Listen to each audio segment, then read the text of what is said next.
25 जून को संविधान हत्या दिवस मनाया जाएगा।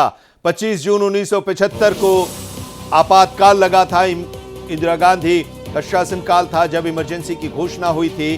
केंद्र सरकार ने नोटिफिकेशन जारी किया है कि 25 जून को अब जो घोषणा की गई है कि संविधान हत्या दिवस के तौर पर 25 जून को मनाया जाएगा। 25 जून की तारीख के बारे में आपको बता दें कि 25 जून 1975 के दिन ही ये इमरजेंसी की घोषणा हुई थी। तत्कालीन प्रधानमंत्री इंदिरा गांधी की सरकार थी और इमरजेंसी की घोषणा कर दी गई थी और तमाम विपक्षी दलों के नेताओं को जेल में बंद कर दिया गया था। और केंद्र सरकार ने अब उस दिन को यानी कि 25 जून को अब संविधान हत्या दिवस मनाने का फैसला किया है और इसको लेकर अब नोटिफिकेशन भी जारी कर दिया है। तो अब हम आपको यह भी बता दें कि संविधान को लेकर विपक्ष की तरफ से लगातार ये पूरे चुनाव में कहा जाता रहा कि संविधान को बदलने की कोशिश हो रही है, लोकतंत्र को खत्म करने की कोशिश नरेंद्र मोदी के नेतृत्व वाली सरकार कर रही है। और इस बार जब शपथ ग्रहण समारोह हो रहा था लोकसभा के सदस्यों का, तो उसमें भी संविधान की प्रति के साथ विपक्ष के कई नवनिर्वाचित सांसदों ने लोकसभा की सदस्यता ली थी और इस पर सवाल भी पूछा गया था। और अब उसको लेकर केंद्र सरकार ने नोटिफिकेशन भी जारी किया है कि 25 जून को संविधान हत्या दिवस मनाया जाएगा। मोहित शुक्ला हमारे संवाददाता इस वक्त हमारे साथ जुड़े हुए हैं। मोहित, अब संविधान को लेकर आर पार की लड़ाई और 25 जून इमरजेंसी के दिन को अब संविधान हत्या दिवस के तौर पर मनाने का नोटिफिकेशन भी केंद्र सरकार ने जारी कर दिया। जी आनंद, बताना चाहूंगा कि आज सरकार ने जो नोटिफिकेशन जारी किया है ये ऑफिशियल नोटिफिकेशन जिसकी संख्या है 189। इसमें साफ तौर पर गवर्नमेंट की तरफ से ये कहा गया है कि 25 जून 1975 को आपातकाल की घोषणा की गई थी। उसके पश्चात सरकार द्वारा सत्ता का घोर दुरुपयोग किया गया और भारत के लोगों पर बहुत ज्यादा ज्यादती और अत्याचार किए गए और साथ ही भारत के लोगों को भारत के संविधान और भारत के मजबूत लोकतंत्र पर दृढ़ विश्वास है। इसलिए भारत सरकार ने 25 जून को संविधान हत्या दिवस के तौर पर घोषित किया है और इसे हर साल इसी तौर पर मनाया जाएगा। और साथ ही ये भी केंद्र सरकार ने कहा है कि भारत के लोगों को भविष्य में किसी भी प्रकार की सत्ता के घोर उपयोग का समर्थन नहीं करने के लिए पुनः प्रतिबद्ध किया गया है। तो आप देख रहे होंगे कि लगातार जब से लोकसभा के चुनाव चल रहे हैं, हमने राहुल गांधी तमाम विपक्ष के बड़े नेताओं की तरफ से ये कहते और सुनते देखा गया कि लगातार केंद्र सरकार अपने तानाशाही रवैये के तहत कहीं ना कहीं सत्ता का दुरुपयोग कर रही है, ऐसा विपक्ष की तरफ से आरोप लगाया गया। और साथ ही उन्होंने ये भी कहा विपक्ष ने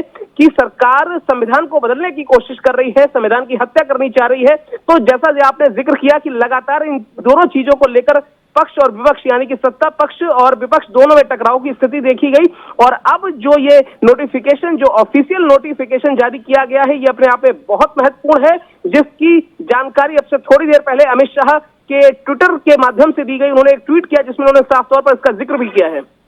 अमित शाह ने ट्वीट के जरिए इसका जिक्र भी किया है। अब आर पार की लड़ाई संविधान को लेकर अब शुरू हो गई। संविधान को लेकर सरकार को घेरने की कोशिश विपक्ष की तरफ से की जा रही थी और यह सिलसिला इस बार की जब नई लोकसभा का जो नया सत्र शुरू हुआ, शपथ ग्रहण हो रहा था नवनिर्वाचित सांसदों की सदस्यता का, उस दौर में भी देखने को मिला।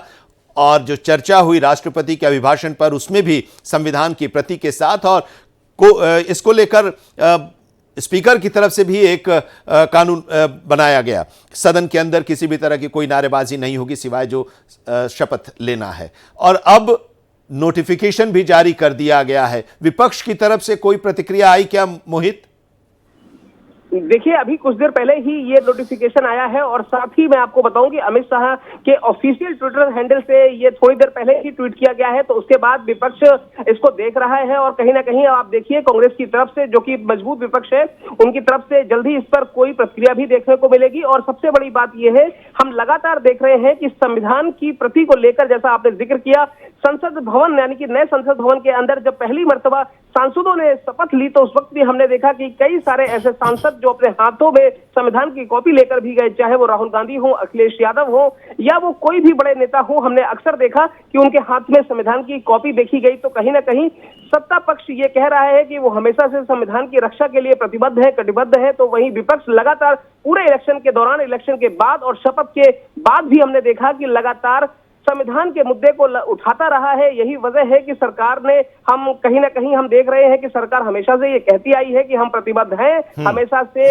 ये सरकार संविधान की रक्षा के लिए है। और आज जो ये नोटिफिकेशन आया है, अभी थोड़ी देर बाद विपक्ष की तरफ से इसका जवाब भी आपको देखने को मिलेगा। मोहित, हमारे साथ आप बने रहिए। मोहित, अमित शाह की उस ट्वीट की बात कर रहे हैं। हम एक बार फिर से बता दें, अमित शाह ने जो अपने ट्विटर पर लिखा है, 25 जून 1975 को तत्कालीन प्रधानमंत्री इंदिरा गांधी ने अपनी तानाशाही मानसिकता को दर्शाते हुए देश में आपातकाल लगाकर भारतीय लोकतंत्र की आत्मा का गला घोंट दिया था।